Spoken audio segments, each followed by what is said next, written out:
When the quantum bridge collapsed behind me with something that sounded less like an explosion and more like a throat clearing, I found myself standing in a corridor so clean and so silent that the first thing I did was check my weapon's safety, because nothing that quiet in a military installation has ever meant anything good. The portal closed with a soft, wet sound, the kind a mouth makes when it stops mid-word, and left me alone in a hallway that smelled of fresh paint, recirculated air, and nothing else. No cordite, no blood, no sweat of frightened men. The overhead panels hummed at a frequency just below perception, and the emergency lighting laid everything in amber, the color of old photographs, the color of things preserved rather than lived in. I keyed my comms. Static. I keyed them again, cycling through emergency frequencies, and got the same answer each time. Not interference, not distance, but a specific quality of silence that I recognized from my second tour, when I'd stood in a room after an IED had detonated and the blast had simply eaten all the sound for 30 meters in every direction. This silence was not empty. It was full of something that had replaced the noise. My name tape read Renner. My rank insignia said Sergeant. My chest recorder was running. The small green light blinked its confirmation 3 times per second, as reliable as a heartbeat. I believed the recorder. I believed what it showed me. Right now, it was showing me a corridor, 8 meters wide, fluorescent amber lit, with a linoleum floor buffed to a mirror shine and walls painted the particular shade of institutional gray that exists only in government buildings, as if the procurement office had a standing order for a color called regulated absence. I started moving. The layout matched Fort Meade. I knew Fort Meade.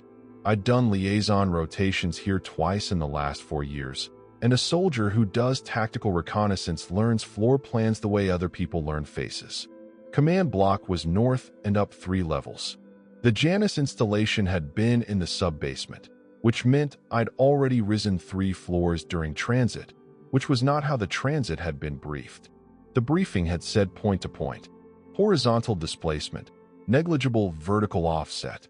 I filed that discrepancy and kept moving. The first scale appeared at the intersection of corridors B7 and B8, and I almost walked past it before the wrongness of it registered and brought me to a stop.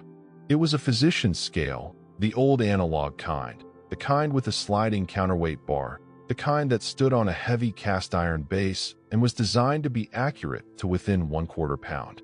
Someone had placed it directly at the intersection center. On its platform lay a set of Army combat uniform blouse and trousers, folded once and then unfolded again, as if someone had set them down carefully and then reconsidered the carefulness. The counterweight bar sat at 0. The scale read 0 kilograms. I crouched and looked at the clothing without touching it. The blouse had a name tape. Corrigan. There was a rank patch, Staff Sergeant, 3 chevrons, 2 rockers. The clothing was clean. Not damaged, not burned or torn or bloodstained. It looked like it had been recently laundered, the creases still sharp enough to confirm it had not been worn for long before it ended up here, on this scale, weighing exactly nothing. I stood and continued moving, and at the next intersection there was another scale, and it also read 0, and the clothing on it also belonged to someone. Pacheco, PFC, based on the single chevron, and it also weighed nothing. I stopped counting the scales after the 9th one. I did not stop noting their positions in my log. The stairwell door at the end of the B corridor required my access card, and my access card worked, which told me something about the timeline of whatever had happened here. Access permissions had not been revoked. The system that managed permissions was still running. Whatever had emptied this building had not been a gradual evacuation or a planned shutdown. It had been fast. Fast enough that no one had thought to lock the doors behind them, or fast enough that no one had been left to do the locking. I took the stairs up, 3 levels, then the main ground floor, then the exterior access to the upper building. My boots on the concrete steps made sounds that felt too large for the space, echoes that didn't quite match the rhythm of my climbing, as if the stairwell were generating its own version of my footsteps slightly behind mine. I did not think about that. I walked through the ground floor corridor, past the operations desk that still had a coffee mug on it with the Mead unit crest, past the badge reader that blinked green as I approached without me presenting credentials, and I pushed through the double doors to the main building lobby, and then through the lobby's exterior-facing windows, I saw Washington for the first time since the transit. I stood at those windows for longer than tactical protocol permitted. The city was intact. That was the first thing, and it took approximately 4 seconds to process because nothing in my operational experience had prepared me for arriving at what should have been a battle zone and finding the skyline unbroken. The Janus facility had been under direct fire when I jumped. The briefing parameters for the transit had included potential for high-casualty scenarios on both sides. I had expected smoke. I had expected craters. I had expected the specific geometry of buildings that had been struck by ordnance, the way they lean and pancake rather than simply falling. What I saw instead was Washington in the late afternoon, every building standing, traffic signals cycling through their sequences at the intersections visible from this angle, the Potomac reflecting a sky that was the wrong color. The sky was wrong. Not wrong the way an overcast sky is wrong, not the flat gray of cloud cover. The sky was a deep, saturated purple-black from the zenith down to approximately 40 degrees above the horizon, where it transitioned through violet to a bruised, greenish darkness that I had no reference color for. It was not night. The light level was consistent with mid-afternoon. The light was simply coming from somewhere other than where a sun should be, diffuse and directionless, the kind of light that makes shadows impossible because it surrounds everything equally. And the streets were covered in clothing. From 3 floors up and through armored glass the detail was limited, but the pattern was unmistakable. The streets and sidewalks were layered with garments, coats, shirts, shoes, the occasional jacket still arranged in the approximate shape of the person who had been wearing it before it became empty. A bus had stopped at a corner 2 blocks north, and its doors were open, and what had spilled from those doors was not passengers but their clothes, a drift of fabric on the sidewalk that still held, in its folds and compression patterns, the geometry of seated bodies that were no longer inside them. No blood, no damage, no sign of struggle. The clothes lay exactly where the people had been, in the postures the people had held, and the people themselves were simply absent. I turned from the window. I had a mission objective. Command Center, 3 levels up, North Wing. Activate the return beacon. I moved toward the stairs. The North Wing stairwell had 6 more scales. Each read 0. The command center was unlocked. The duty officer station was empty, but the screens were active, cycling through security feeds that showed me empty corridors, empty vehicle bays, empty perimeter posts where the barrier arms were still down, as if traffic might resume at any moment. I found the beacon console in the secondary communications suite, which was where it would have been in the non-transit version of this facility, which confirmed either that the layout was identical across whatever dimensional boundary I had crossed, or that I had not crossed one at all, a thought I set aside because it was not useful yet. The beacon required a command-level access code. I did not have a command-level access code. I had the access code for the Janus installation's emergency recall protocol, which was a different thing, and I tried it anyway, and the console rejected it. And I tried 3 variations of the recall code that I knew from my briefing documents, and those were also rejected. And then I spent 11 minutes attempting a brute force entry on the code parameters I knew and got nowhere. And then I stopped and acknowledged that the beacon was not immediately accessible and I needed to find another option. The general's office was off the command center's main bay. It was the most intact room I had found. A desk, 2 chairs, a secure phone that was not working, a monitor that had gone to sleep, a flag that had fallen over at some point and been left on the floor, and a voice recorder, a standard military-issued digital unit, sitting on the desk with its playback light blinking red. Someone had left it running.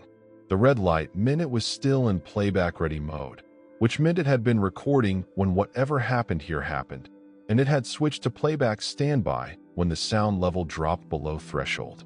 I picked it up. I pressed play. I pointed my name tape at my chest recorder so that both systems would log whatever I was about to hear. Because documentation is the foundation of after-action assessment, and old habits of professionalism do not dissolve simply because the situation has become unusual. The recording opened with the sound of a man breathing hard, the specific rhythm of someone who has been running and is trying to slow down and not entirely managing it. Then a voice I did not recognize, male, older, the cadence of someone accustomed to being listened to. Recording for the Janus Review Committee, timestamp November 14, 08:47 hours. A pause. The breathing continued. If anyone finds this, they should know that the initial readings were correct, and the initial readings were everything. We thought it was a spatial anomaly. We were wrong about spatial. It wasn't spatial. Another pause, longer. Something in the background of the recording that I could not immediately identify. A tone, not a mechanical tone, but an organic one. The frequency of a very large object vibrating in a way that objects of that size should not be able to vibrate. It came through gravity, not through space, through the force itself. It altered the gravitational constant at the quantum level first, very small changes, and we didn't catch it because we weren't measuring for it. We were measuring for everything else. By the time the macro effects were detectable, it was already in everything. Every object, every person, every atom that had mass. His voice was losing its command cadence, becoming something rawer. The process is irreversible. The constant doesn't return to baseline once it's been altered at the quantum level. It propagates. It spreads through physical contact and proximity, which means by the time the first cases presented symptomatically, it was already. The recording cut to a different segment. Later, the timestamp indicated 16 minutes had passed. If you can hear this and you're still on the ground, check yourself now. Check your weight. Step on a scale. If the reading is lower than your established baseline by more than 2%, the process has already begun in your body. You have between 3 and 6 hours. The subjective experience is described as a feeling of lightness, of buoyancy, of weight leaving the body. It is not unpleasant. Several of the observation team said it felt like relief. A longer pause. It came not from space. It came through gravity. It changes mass. If you feel yourself becoming lighter. The recording ended. Not cut off, not interrupted. Simply ended, as if the person making it had stopped because there was nothing more to say, or because he was no longer in a position to say anything. I set the recorder down on the desk. I looked at my hands. I looked at them with the attention I'd been trained to give to things that might be about to become significant problems, the way you look at an unfamiliar wire in a wall or a pressure plate in a road. My hands looked normal. My gloves were intact. My hands were inside the gloves, presumably. I could feel my hands. I could feel the weight of my weapon, the familiar pressure of the stock against my forearm, the mass of the magazine loaded with rounds. I could feel the weight of my weapon. I put my free hand against my chest and pressed into the body armor. I pressed harder.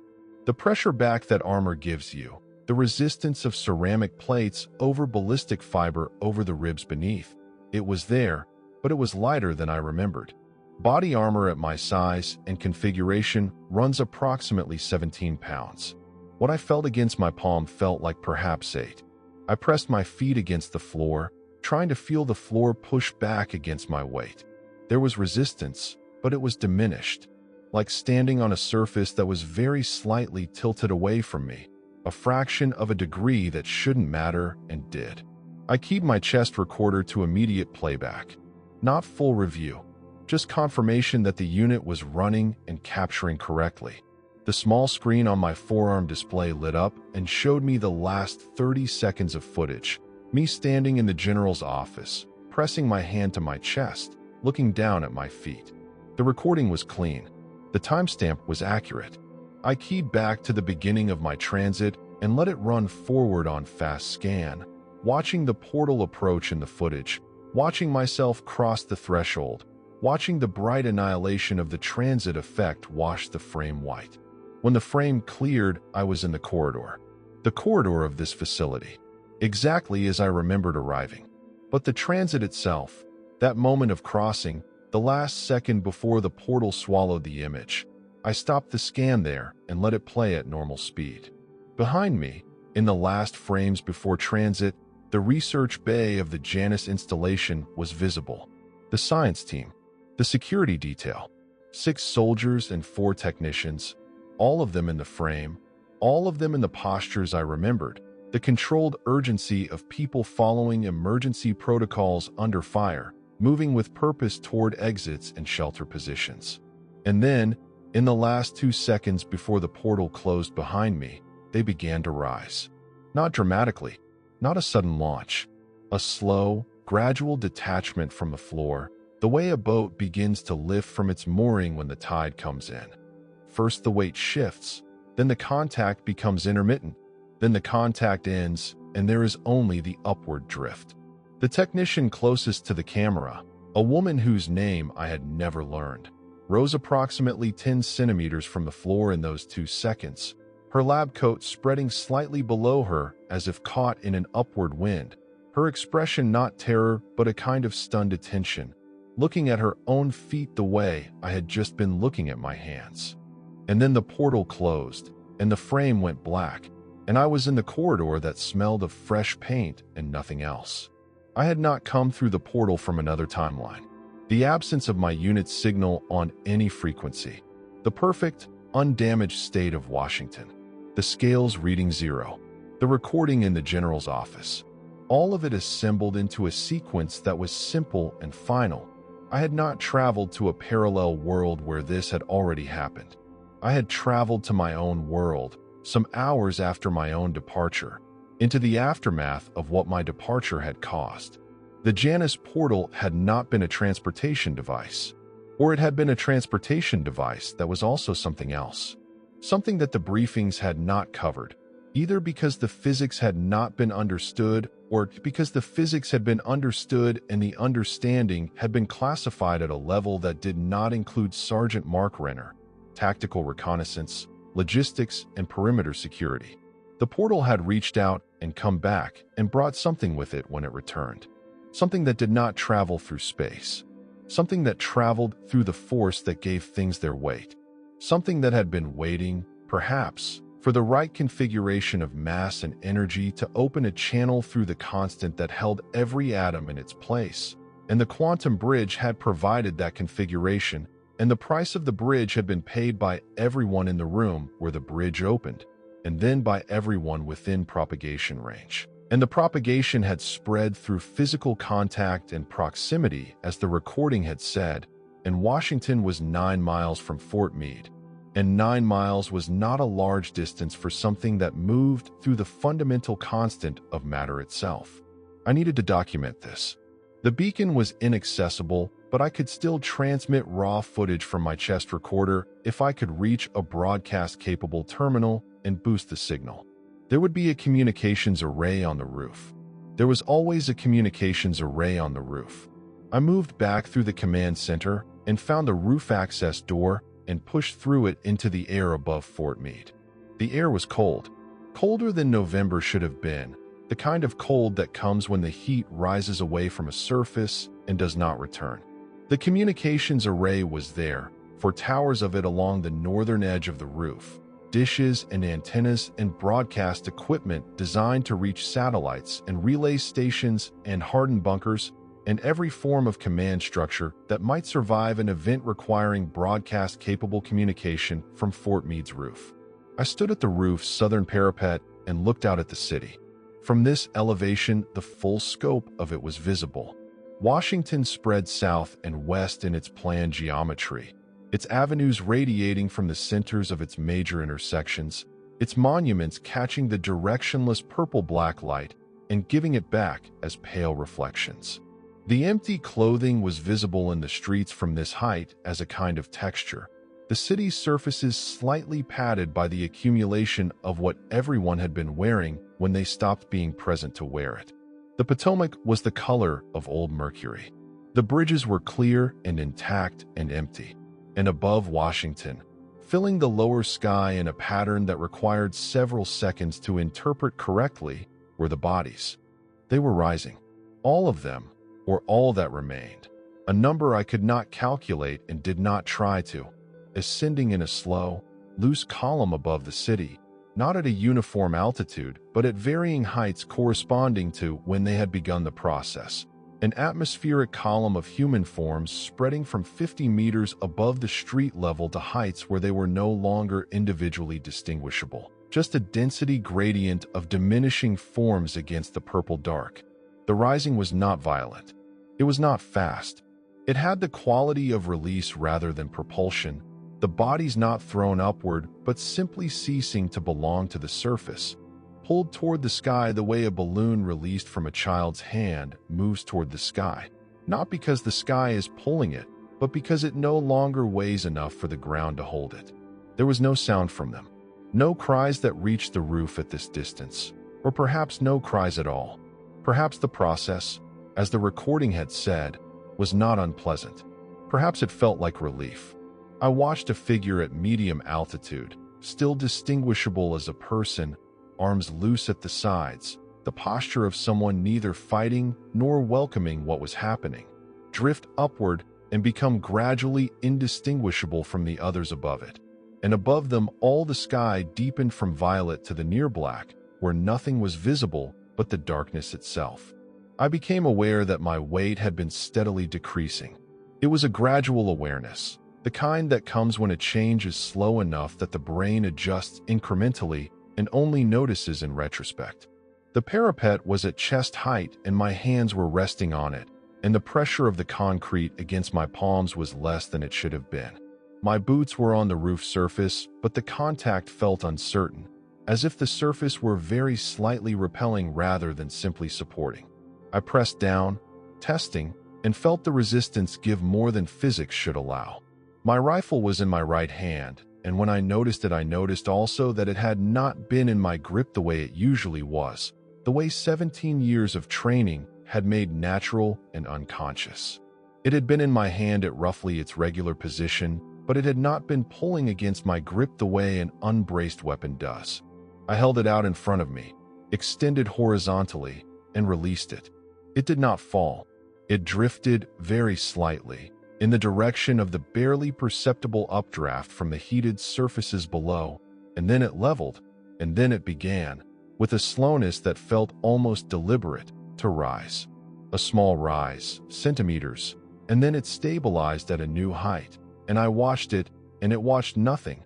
A weapon suspended in the air above a rooftop in Washington on a day when Washington had become a city whose citizens were returning to the sky. I looked at the rising figures over the city. From up here they had a kind of order to them, a natural sorting by altitude based on when each person had reached the threshold of negative mass, the earlier ones higher, approaching the dark, the later ones still in the violet register of the lower sky, still individually distinct. I could not tell from this distance whether they were conscious, whether they were frightened, whether the expression on the face of that figure at medium altitude, drifting away from everything that had defined its connection to this planet, was the expression the recording had described. Not terror, but stunned attention. I turned back to the communications array. My boots made small sounds against the roof, not quite the usual sound of steps, each one a fraction lighter than it should have been, the click of contact without the full pressure of my weight behind it. I reached the array's control panel and found it active. Broadcast capability confirmed. My chest recorder had footage of everything since the transit. Every scale, every uniform, the view from the window, the recording in the general's office, my own footage of the last moment before the portal closed and the slow rising behind me. I plugged the recorder's transmission cable into the array's input port. I set the broadcast to all emergency frequencies, all satellite uplinks, all relay channels. If anything in the communication infrastructure was still operating, any satellite still in its proper orbit, any receiver still attached to a functioning system, the footage would find it. The documentation would exist somewhere beyond this rooftop. That was what documentation was for. Not for the person who already knew, for the person who needed to know after. The upload began. It would take approximately 4 minutes. I stood at the parapet again and looked south, at the rising figures, at the dark sky that had replaced the correct sky, at the city that was perfect and empty and no longer anchored in the way that cities require. The upload continued. My feet were barely touching the roof. I pressed them down with deliberate intention and felt the concrete refuse to engage me with my full weight the way concrete should. The sensation was not pain. It was not even quite fear. It was the sensation of becoming something other than what I had always been, which is to say a body with a specific, measurable, reliable relationship to the ground beneath it. The upload finished. The transmission signal confirmed.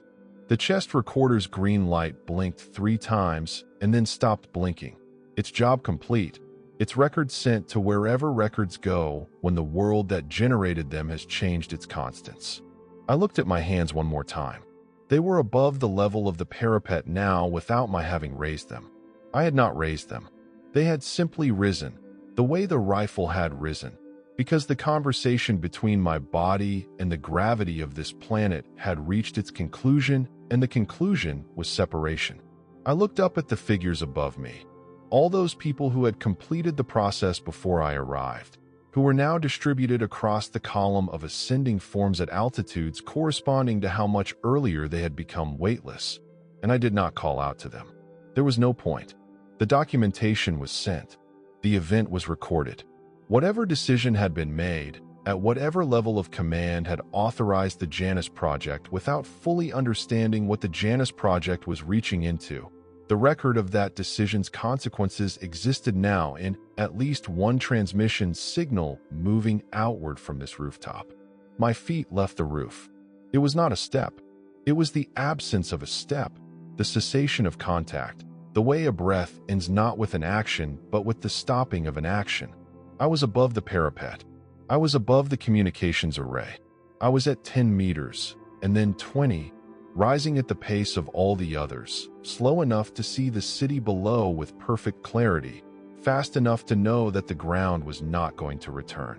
The sky deepened around me as I rose into the violet register, the bruised green darkness of the lower altitudes giving way to the purple-black of the middle, and above that the absolute darkness where the higher figures had already gone and from which no information returned.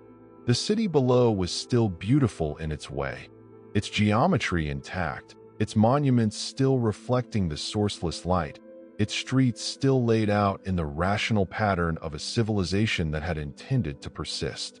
Every empty automobile, every bundle of clothing in its intersection. I thought of the chest recorder. It had done its job. What it had captured existed somewhere beyond this. That was enough. That had always been what documentation was for. Not for the documenter, but for whoever came after. If anyone came after. If anyone remained to receive a transmission from a soldier who had jumped through a portal and arrived in the exact place he had left, in the exact hour when the leaving had broken something that could not be repaired. The cold deepened as I rose. Not the cold of weather, but the cold of altitude. The cold that comes when the insulating envelope of the lower atmosphere begins to thin. I could feel my lungs working, not yet struggling, but noting the change. The city was very small below me now. The rising figures around me were becoming fewer as I moved up through the thinning distribution. The people who had been here longer already above me in the dark, and the ones below me, the later ones, the ones who had begun the process after I arrived, still in the middle registers, still distinct. The question that the general's recording had not answered, that nothing I had found on this rooftop had answered, was not the one I had expected to be thinking about. It was not about the physics. It was not about who had authorized the project or whether any record would reach any surviving system. It was simpler than that, and more final. When we reach the altitude where the atmosphere ends, where there is no air to breathe and no pressure to contain the processes that keep a body functioning, will the rising stop? Will we reach some new equilibrium, some altitude where the altered gravity constant and the thinning air and the vacuum of the upper atmosphere and whatever lies beyond the atmosphere reach a balance that holds us there, suspended at the boundary between the planet that made us and the space that we were never designed for? Or will we continue? Will the negative mass keep pulling us upward even beyond the envelope that defines the boundary of the world, into the open dark, falling up through the void, conscious or not conscious, breathing or not breathing, continuing to rise through a universe that has no ceiling for us to hit, no wall we will reach, no surface that will finally push back against our weight because our weight has become the wrong kind, and the wrong kind has no destination? The darkness above me was absolute. The figures in it were invisible. I was rising toward them, my hands still above my head, my eyes still open, still recording what there was to record with the only instrument I had left that was still functioning, which was the fact of my attention, the fact that I was still here and still noting what was happening, the way I had always noted things, the way I had always believed that noting was the same as understanding, that if you documented carefully enough, the documentation would eventually tell you what it meant. The cold reached my face. My breath came out as vapor that rose with me.